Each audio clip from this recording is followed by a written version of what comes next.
All right, there's some news. There's actual movement.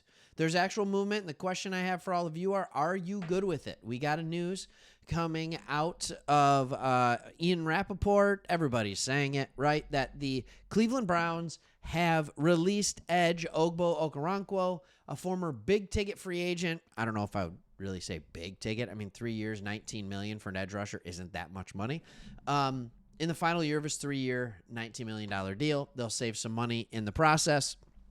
And quite frankly, I don't know how much he was doing for you anyway. He's one of those guys that had his ups and downs, but never really fully lived up to the $19 million deal that he got, the 3 years, $19 million. But again, if you're paying an edge rusher $6 million, you're paying him to get 4 or 5 sacks a year.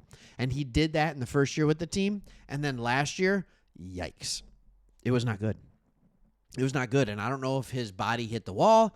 I don't know if it was just how do I want to say it, just the overall defensive collapse that the team kind of faced.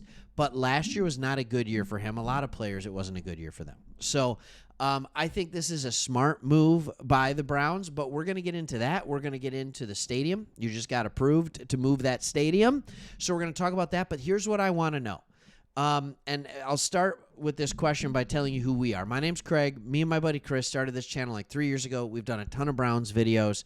We want to talk about teams that the national media ignores. We are Detroit Lions fans. We have a connection with the Cleveland Browns. We're Erie brothers. We get what you've been going through. The Lions have seen some very good success over the last couple years, and I do believe the Browns can see it as well.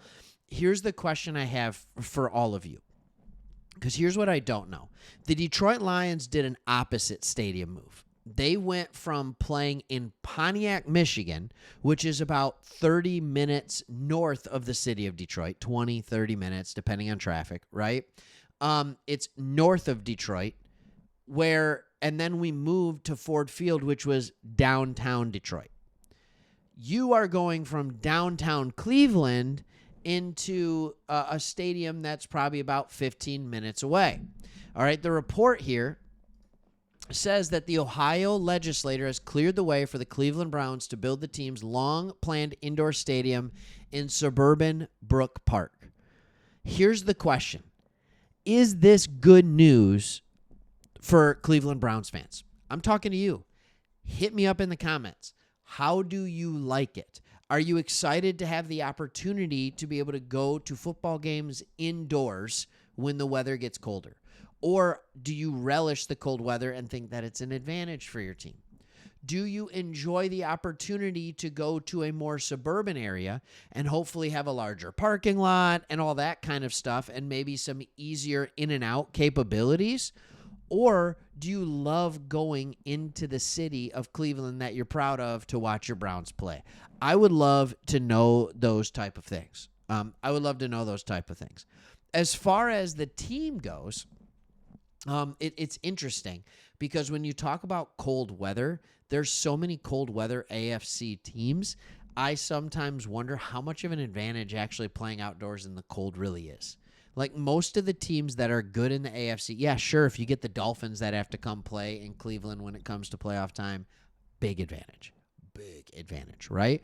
But when you look at all the teams like in your division, I mean, it's not an advantage over Pittsburgh. It's not an advantage over Cincinnati. It's not an advantage over Baltimore. Go outside of that. It's not an advantage against the Chiefs. They play in the cold. It's not an advantage over a lot of teams.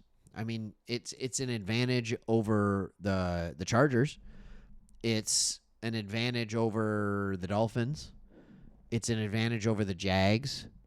There's not a ton of teams. A lot of AFC teams are cold weather climate teams. It's an advantage over the Texans, right? But that's about it.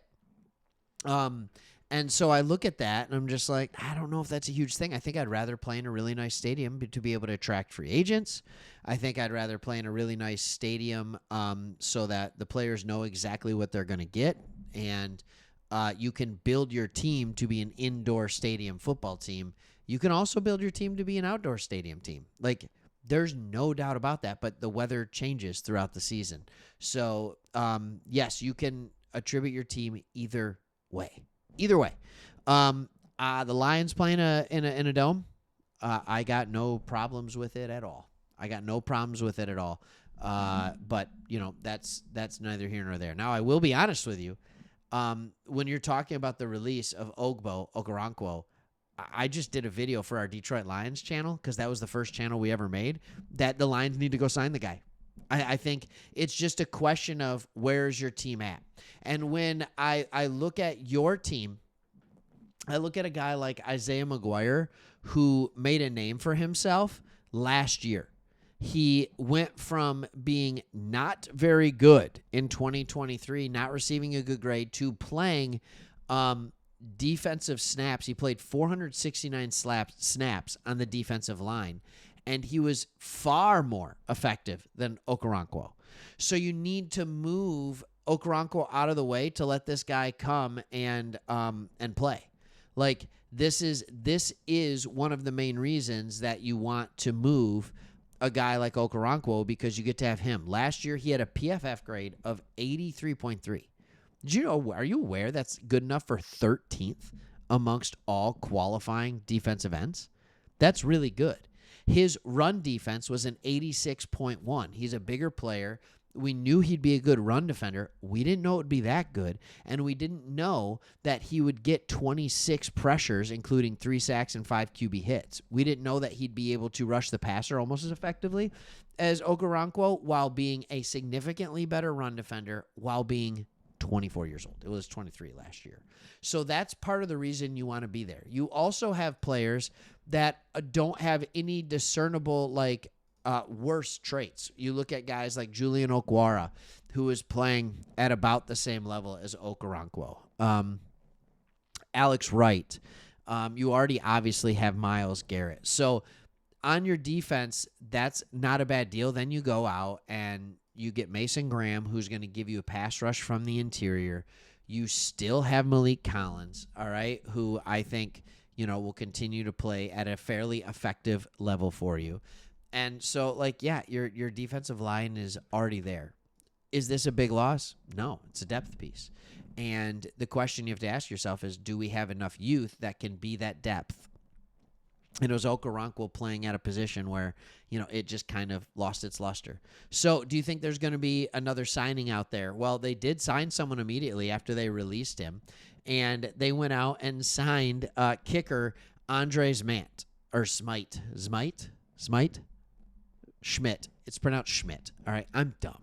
All right. But also, who spells Schmidt like this?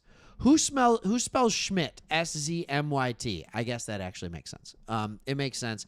This is a guy that, not that you care, is officially in his first NFL season out of Syracuse. He was signed by the Bears as a UDFA in 2023. He spent part of the 2024 season on the Browns practice squad and was a member of the St. Louis Battlehawks of the UFL. All right, these are the kind of things. Do we care? I don't know. Do you? Do you care about kickers? Kickers are people too, man. That's what I have to say. And I talk about this, kickers are people too. You got Dustin Hopkins. All right. He wasn't wonderful last year. He's 34. He'll be 35. It's one of those things where you have to understand, he attempted 27 field goals last year. He made 18.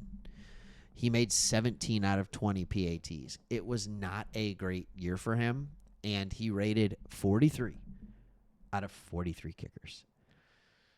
Yikes. All right, and 30th out of 43 kickers on kickoffs. Part of that's the cold weather, but not really. So maybe the best news out of this is you made room for a good kicker. We found a great kicker out of the UFL. That's all I have to say for the Lions. All right, let me know what your thoughts are on moving that stadium, and we'll see you on the next one.